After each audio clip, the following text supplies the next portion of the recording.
All right. Hello, everyone, and welcome again to another episode of Gratitude Speaks. I'm Uncle Marty Moore here with Gratitude Foundation, and we're lucky today to have a very special guest, someone who is very active in the Maryland area with recovery, a friend of mine and fellow nonprofit supporter, Tom Herb with the HOFFA Foundation. We have some very interesting personal connections, and in today's episode, I'd really like to hear from you, Tom, and get some insight for all of these different things that you're bringing to the recovery community.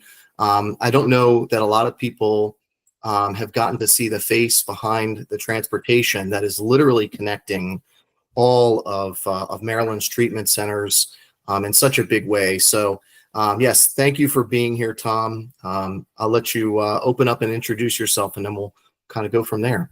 Yeah, thanks, Marty. Hey, thanks for having me on, man. I know we just saw each other about a month ago now, right? Beginning of January, when we get together for our annual collaboration dinner, which I enjoy. I mean, so many great things come out of that. As you know, we get together and just, connect and share, what's working, what's not. And so just grateful to be on this with you today. And so quick overview, I guess, or introduction. As you mentioned, Tom Herb with the HOFFA Foundation.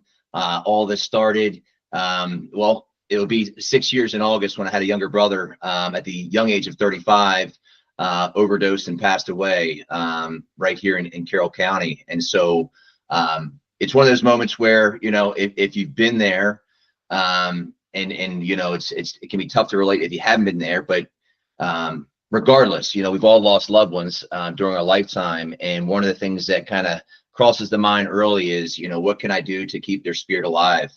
And that's how this whole thing started, Marty. It was just what can I do to keep my brother's spirit alive? We were best friends. We did a lot together, made a lot of great memories, did a lot of crazy things, as we all do, right? And so it's the only thing I could think of at the time was let me come up with a way to connect people. And I'm a big fan of coffee. Coffee creates connections. My brother had a nickname with all of his buddies, HOFFA. And so we quickly converted that into an acronym in all caps: Healing, Opportunity, Free from Addiction. And HOFFA Beans Coffee was launched a few months after he had passed, just thinking, you know what, man, we're going to raise money, right? Nonprofit, hooked up to the local community foundation.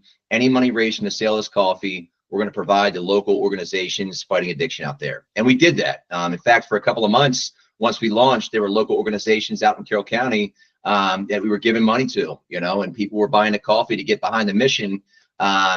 We didn't realize how quickly it would take off, Marty. It was quite crazy, man. We launched, so he passed in August of 19.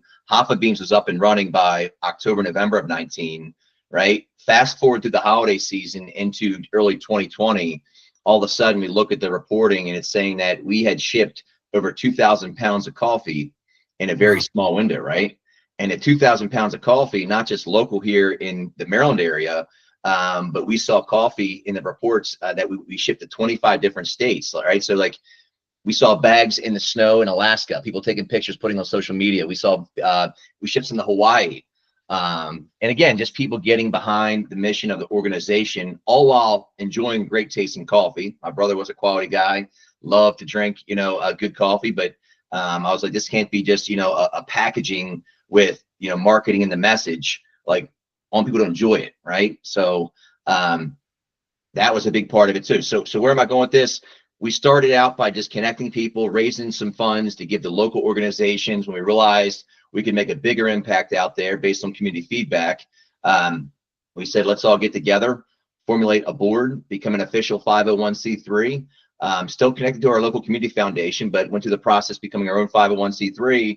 And decided to bring in people that at the time, we said, look, let's get people that see addiction through different lenses. So we built a board around people in recovery, people with kids in recovery, people that have lost loved ones like ourselves, to get all the different points of views, right? Started that way. And at meeting number one on what are we going to do now beyond just HOFFA Beans, we all knew a big gap out there was around housing, right? We wanted to make sure that, we have housing in our local community. So we got together, we opened up the HOFFA House, which is a men's recovery residence in Sykesville. We have 7 beds there at the HOFFA House. It'll be open now for 4 years. This upcoming July will be the 4th year that we've been open now. And what's interesting is that our very first house leader that came into the HOFFA House, he's now our program coordinator. So you could imagine, without going into details, a story of coming in, opening things up, a lot of unknown. It's unknown to all of us, new territory. We're just a family grieving, trying to figure this out and help other families. And we opened this thing up, and yeah, so almost 3.5, 4 years later, first house leader becomes HOFFA program coordinator. So we're doing this, right? We're in the house. We're making impact. We're very involved. We go there every Monday night from dinner. For dinner, we learn that from Tom Mutrin, which I know he said he learned that from Nick over at or Andrew at Nick's place, right? Just the importance of getting with your residents weekly. We do it every Monday night, like clockwork, and it makes a difference. So that's our core mission. We impact the residents within the HOFFA House in Sykesville. But we know that we can make a bigger impact through just, you know, community involvement. And here comes the transportation piece that you mentioned, the person behind the transportation. It's not me, it's our program coordinator, right? Our program coordinator, he came to us, Marty, he said, look, to the board, there's this grant opportunity. Keep in mind, he has no experience with grant writing, right? None of us do. He's like, there's this grant opportunity out there in the state of Maryland where if we essentially can provide evidence, you know, that we're going to be solving a gap in the continuum of care, perhaps we can continue this, you know, beyond just this. I think it was called the GAP grant. And so he said, look, the big gap that I see right now to the board is transportation. When people are ready and prepared, right, to go, we have to get them immediately, as you know, and get them from wherever they are into a place, right, and be safe and obviously get on their recovery path. We said, go for it. He goes on his own, he writes it up, submits it. We get $15,000 from the state of Maryland. And in January, this would have been in January of 23 now, 2023, so almost a year ago, we said, okay, we're going to launch it. We're going to partner up with Uber Health, and we're going to leverage the Uber Health drivers to pick people up throughout the state. Well, by January, February, March, beginning of March, that $15,000 was gone, right? So they get a free ride into a treatment facility. We obviously get there's a reimbursable grant from the state. Money's gone by middle of March, and here we are with what 3 more months to go in the fiscal year for Maryland. So we got with some state folks and said, you know, we're going to be looking at the larger grant going into the next fiscal year because this is a big gap out there. We provided the evidence. I'm going to speed up the story now for sake of time. But we ended up in our very first year, we had to hire a second full-time employee to essentially just field calls on the HOFFA helpline to dispatch these Uber Health drivers. A lot of stigma out there, by the way, man, as you know, right? So, you know, getting this thing going, we had to figure out these different Uber drivers all throughout Maryland, which ones tend to work with us and understand and support us versus the ones that, you know, frankly, we may not want to, you know, partner up with. So we had to pioneer, and I always say we trailblaze this thing. Again, program coordinator and the person that oversees dispatch through the helpline. But they push through a lot of adversity, a lot of challenges, and the day getting people into treatment immediately. We consider ourselves one of the, you know, few treatment center agnostic organizations out there, right? So we've interfaced with over 150 different places throughout Maryland in the last year and a half now, but go from starting point all the way till now, Mark, to today.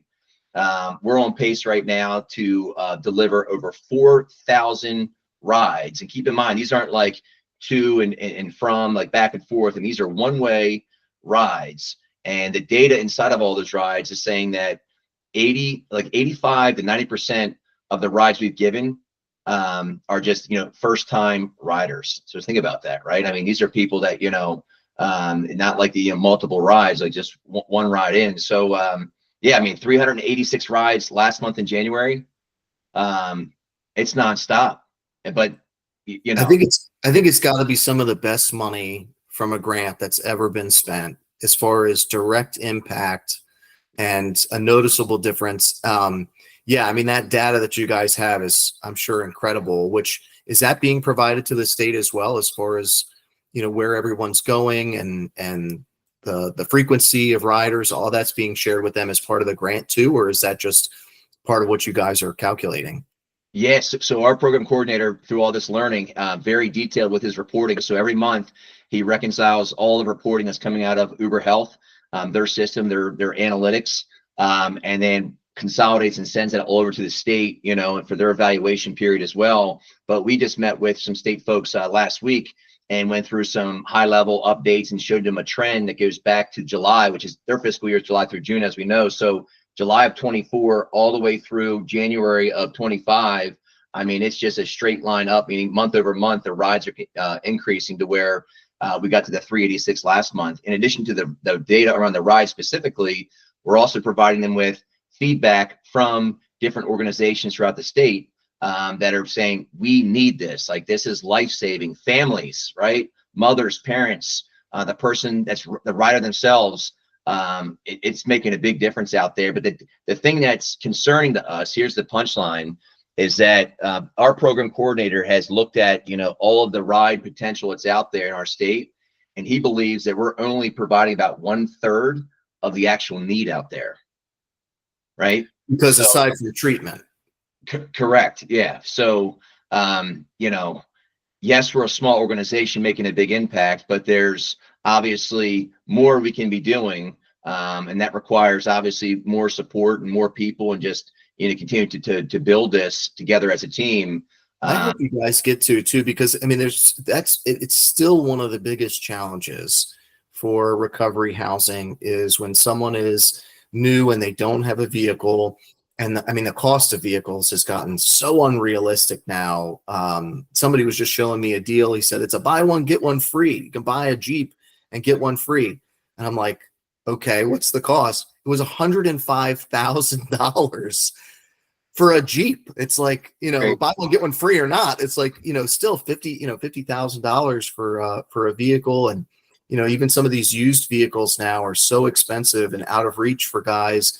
And it's crucial to get, your housing covered and then be able to, get work. And is work on a bus route, right? Is your housing close enough? And how many rides can you get help with getting to meetings? But if you've got health concerns, which, a lot of these people do, it gets really complicated really quick for transportation, even just for basic essentials outside of, all the rest of I want to go and see family, or I want to go to more meetings, the therapy, the clinical stuff you need to get to, the, rides to and from the grocery store. It is very complicated out there for people that are new in recovery. So, I really hope you guys are able to expand in different ways. And there's so much of a need there for so many people. Absolutely. And to your point, Marty, it's a great point, is that, those other opportunities for transportation is the, evolution of what we're building right now. I mean, it's the most important thing in that moment, as is getting them into treatment. And that's what we're focused on right now. And we're at capacity with, with that, frankly. I mean, that's where we are.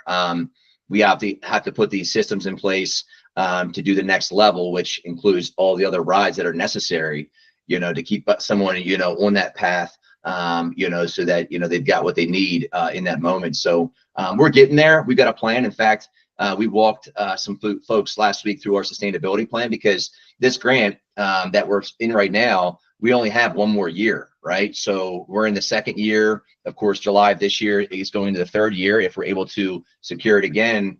But we have to be ready and prepared that, come back around in 26, if there's no more grant opportunities like we have now, then we have to have a sustainability plan, which we've been working on. So we feel good about it, but we obviously need, feedback too and support there. So, but no, I mean, hey, look, go back to the beginning of the story. Never did I ever think that, a few months after my brother passed away, going from just trying to keep it small, simple with coffee, connection, and support local organizations, to you and I talking about, over 4,000 rides in our state. Yeah, if I could say too, just to back up to Jimmy. So I went to school with him, and I was in the same grade. I think we had a class together, but everybody in school knew him. He was a tall guy, but he was, very much a larger than life character. Was always smiling, was always bringing jokes, bringing people together. He was somebody that could go through school and, was friends with everybody. He's just one of those people that was very, very magnetic. And, you know, I was, you know, I'm a person of recovery. I was a using addict. I didn't even really know, we weren't together, you know, outside of high school. I didn't know he was struggling like I was, but I do remember how shocked I was when I heard that he had passed. And I'm so sorry for your loss. And I very much admire families that are able to harness that energy from that grief and do something positive, especially for other families that, you know, there's so much need, you know, so to harness that and to put that into action. And Jimmy is, you know, somebody who, if somebody, you know, should be remembered, I feel like, you know, this is such a positive way to keep his name and his face alive. And if I can tell you this too, I don't know if I should say this or not, but as we started this interview, a raven hopped by in my window right outside behind you on the computer. A little raven hopped by, and I can't help but think, like, you know, here he is showing up to show his support for what you're doing, and just how much you've done. I mean, it's so much more than, you know, it's not just us, right? Like the effects that are taking place it's definitely more than us. And it's nice to see you guys, you know, putting that into action like you are. I appreciate it, Marty. That's well, you know, man, I mean, he's diehard Ravens fan, you know, local guy, as you know, and for what just happened outside of your window there, you know, that wasn't by mistake, as you and I both know. It's every day, man. It's every day those signs are coming when you don't expect them. But it's good to see and acknowledge that, you know, all the work that's being done, that's coming through his energy. You know, he sees it, he feels it. You know, it's like you want to. We always say, want to keep someone's spirit alive, and they say, what, you die twice, once on the actual date of death, and then of course when you're the last time they say your name, you know, is the second time. And you know, I've been on that mission with him. It's like, you know, I don't want to see that second death occur for him, you know, for anyone really. You know, how can we do this? And so yeah, I mean, you know, it's one of those things where, yes, it's starting to do what we thought it would do, not knowing where we'd be right now. But the thing that I see that's having a big impact as well, it's keeping my family out of that deep, dark hole. We go in the hole multiple times every week. In fact, I know when my mother, you know, is feeling it. I know exactly when she's going through it. It's like a roller coaster. But when I see her, the most energetic, engaged, smile on her face, all the things that you want to see from your mom, knowing that she's a much different person now, that stuff occurs when she's in the middle of doing this work, right? Last night at the HOFFA house, we're sitting Monday night dinner, enjoying a meal together, and then we all have a meeting, you know, post the meal, and we got around the table having a good conversation. And when it got to her, just watching her light up and that energy, you know, kind of pick up, it's because of what's happening in all this. So just, you know, there's a lot of things that it can do, you know. We're helping other families, but it's helping our family too. And anyway, man, just yeah. So take us to the house. So you guys got a place in Sykesville, and you said you have seven men that live there, and I think you're doing women's housing too, right? Or you've been talking about it. So just men's housing today. Okay. Got thoughts around what the future looks like, which could include women's housing as well. So it's on the horizon, but yeah, right now it's just the men's house. Yeah, I have a garage at the Tradition House that we're trying to clear out to make a gym. I know you guys said you got your gym up and running, and the guys love it. Oh yeah, you know what's cool about that, Marty? Yeah, I'm glad you brought that up, because you know, you think about, you know, a lot of folks obviously have zero familiarity with recovery residences. You know, don't really know what's behind the scenes, what's behind the doors, right? And there's a lot of beautiful things behind the doors and behind those walls that occur every single day, as you and I both know. It's incredible. And I know there's a lot of, you know, community-based, I'll call it opinions on, you know, housing, right? We see it here in Carroll County. It's real, but I know what reality is because I've been in it now for, you know, almost 4 years, right? And I mean, in those doors and connecting with the residents and seeing the impact that it makes. But that one piece that we put in there, the HOFFA Fitness Center, which is inside of our detached garage, where just imagine the big door comes open and you got the black mats and the equipment and, the racks for your squat, your bench press. We have a whiteboard now to track your goals and results.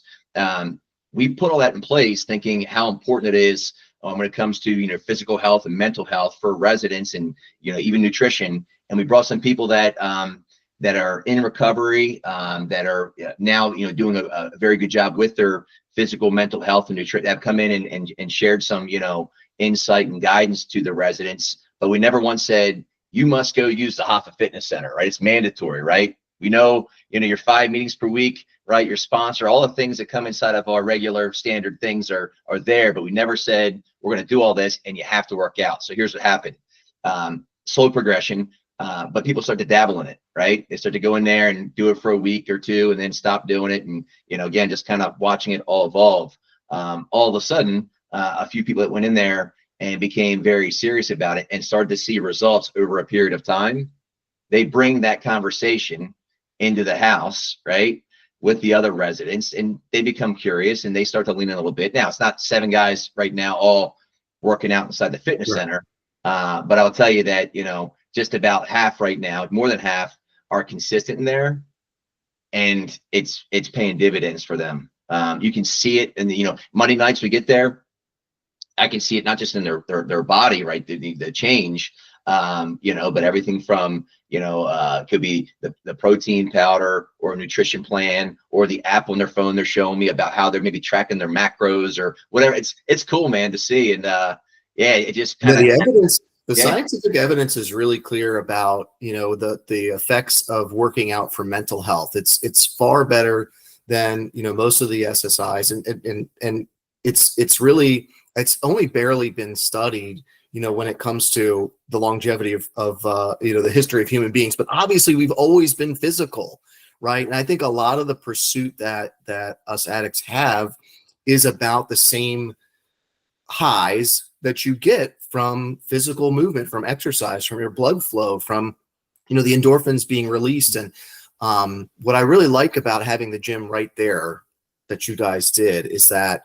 it lowers that barrier of entry, right? So somebody that may go to the gym, but maybe has a transportation issue or maybe needs to link up with somebody else to go there to learn. It's like, it's right here, for them to be able to get into. And part of what I see that shifts with working out is like a lot of the stuff that we have to do for ourselves. It's like, well, I have to hate myself enough to do it, right? I have to be low enough to make a change. I have to, everything's gotten so bad, that desperation, which is fine. That's a motivator, right?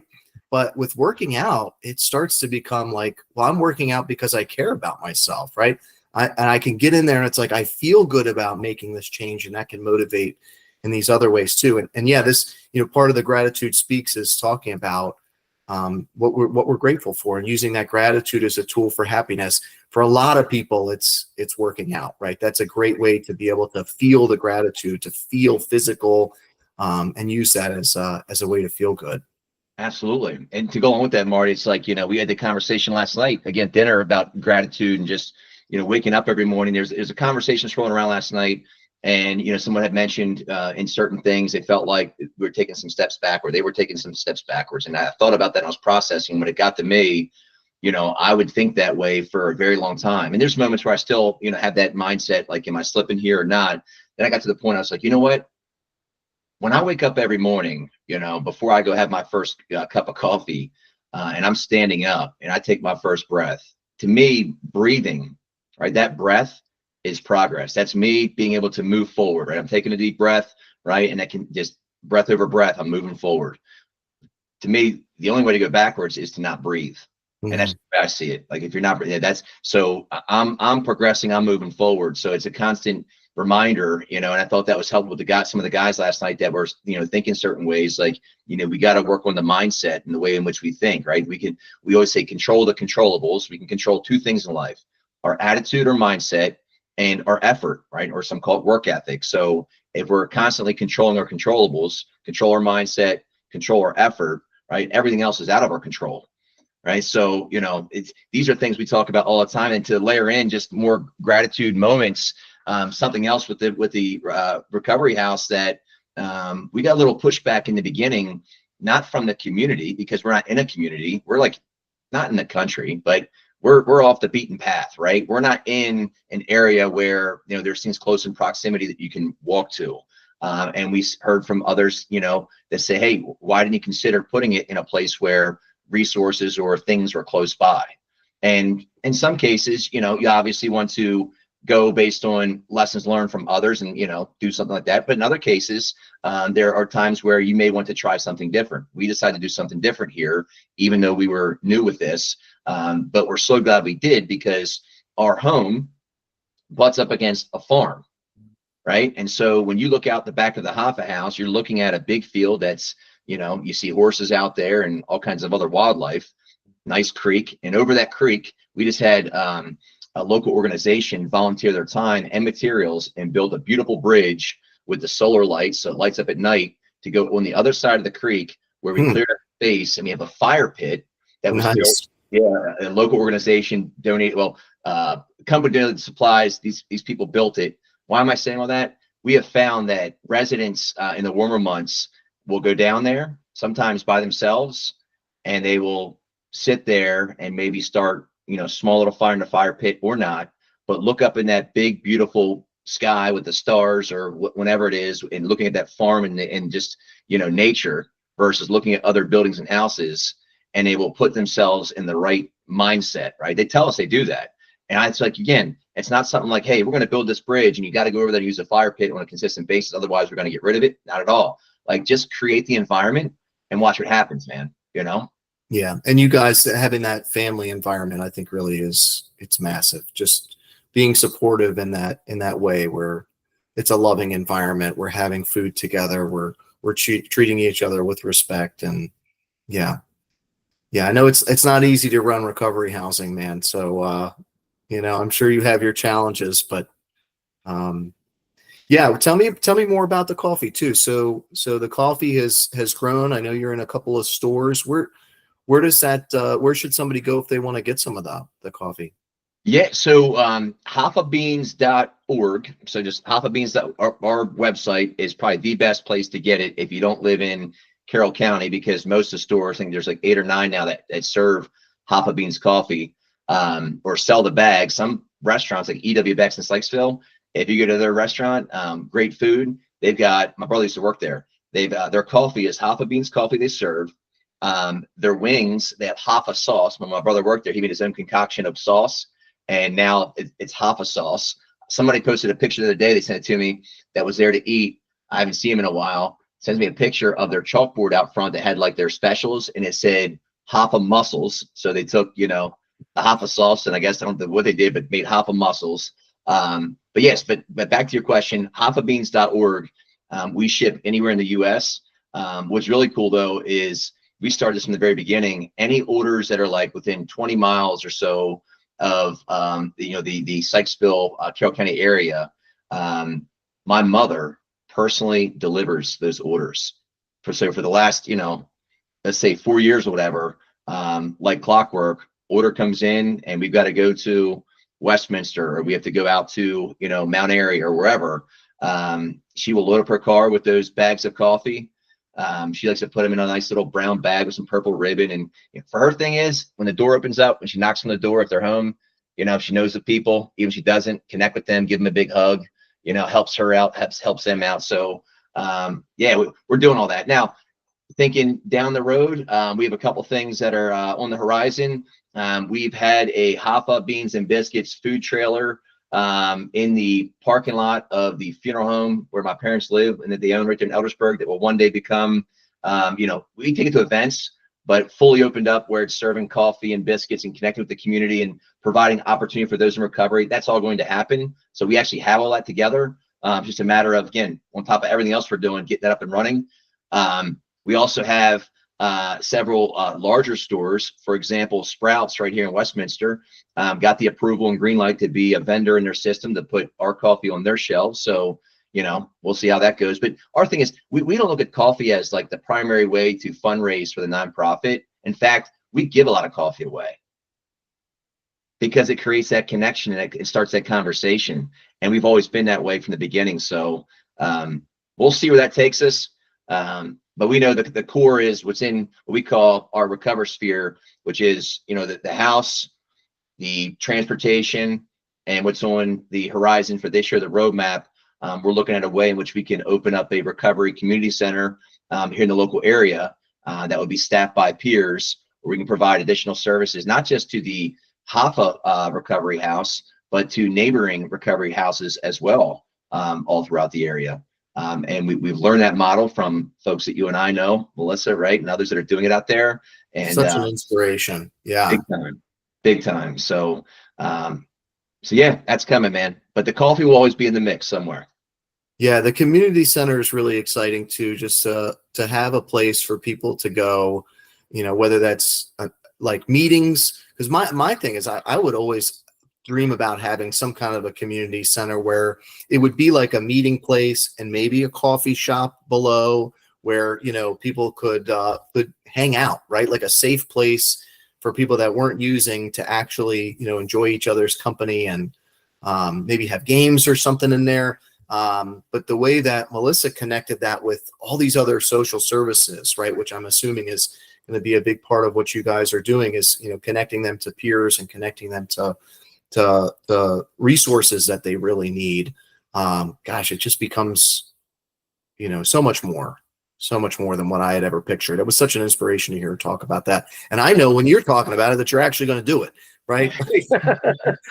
Talk is cheap, but I know you're going to put it together, you know, whether that's, you know, in 6 months, you know, some of the stuff that you've had take off is just really, really inspiring. But I know you're going to do it. I know you will. I always say this thing, Marty, the board knows it too. I've always operated with that whole speed to act mindset, right? And sometimes it's helpful, and sometimes, you know, it can create frustration with others. I'm like, he just moves too fast. The guy has two speeds, faster, pick one, and that's what he's going to do. But, you know, as you know, look, I'm just a person sitting in this chair that lost their brother, that decided to, you know, volunteer and spin this up. Everything we do is on a volunteer basis. We only have today the 2 employees I mentioned earlier within HOFFA doing amazing things. Our board members, you know, we have today, very strong, and they too have families and full-time jobs and doing all this other stuff, but they still consistently come back into, you know, what we're doing, our core mission. And what I'll tell you is, when we're all in that moment together, whether it be, you know, a weekly event, or it could be a monthly board meeting, or it could be just something we're doing in the community, there, no question, we always make that clear for board members, you know, you got to have the passion and the energy around what we're doing first and foremost. You can see it, you can feel it, you can sense it, and just sticking to, you know, the theme of gratitude speaks. I mean, the amount of gratitude that people express, even, you know, our volunteers and just community members now, people that once may have had, you know, stigma around everything that was happening, now have, you know, those walls have now come down, and they're opening up, and just, you know, the infusion of gratitude, and just, you know, look, it doesn't discriminate, right? We all know that. But it's there, it's real. I personally, you know, look, I work full time. I've got a family. I got other things that I'm doing, but I can feel it, sense it, right? And get behind this type of environment, because this is what, to me, real life is all about. This is the true meaning of being able to impact others and help other people and feel fulfilled. Our program coordinator says that in his mind, it's, you know, when that day comes and he has to hang up his hat, right? That feeling when that hat goes on that hook, you know, he's just thinking about what that's going to be like one day. Not, you know, there's a lot more, we all think, you know, it's not guaranteed, but there's time between now and then. But this is, I'll follow his lead on this one. This is the hook I want to put my hat on. Is this right here we're talking about today? This is my thing.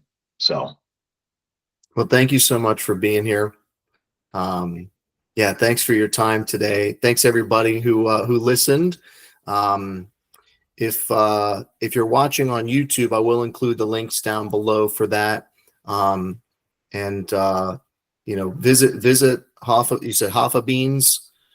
HOFFAbeans.org is the coffee, and then HOFFAFoundation.org, of course, is who we are and what we do from a foundation standpoint. So you got the two there. But yeah, HOFFABeans.org. And in fact, what I'll do is, Marty, I'm gonna put this out there on the fly, because that Raven moment that occurred earlier, I'm gonna put a discount code in there. I'm not sure when this will be up and running, but I'll put it in for the remaining of February. If you're watching this and you order coffee, just go into the discount code, put the word Raven in there, right? And you'll get 20% off your entire order, whatever you decide to order, because of you putting this together, Marty, and of course this happening this moment during our conversation. So there you go. Awesome. Well, much appreciated, Tom. Definitely support HOFFA, guys. You know, this is a genuine local nonprofit that's making an impact in our communities in a real way, and we definitely want to continue to support good people doing the right thing for the right reason. Thank you again for being here, Tom. Thanks everybody for watching and listening. We'll see you on the next episode.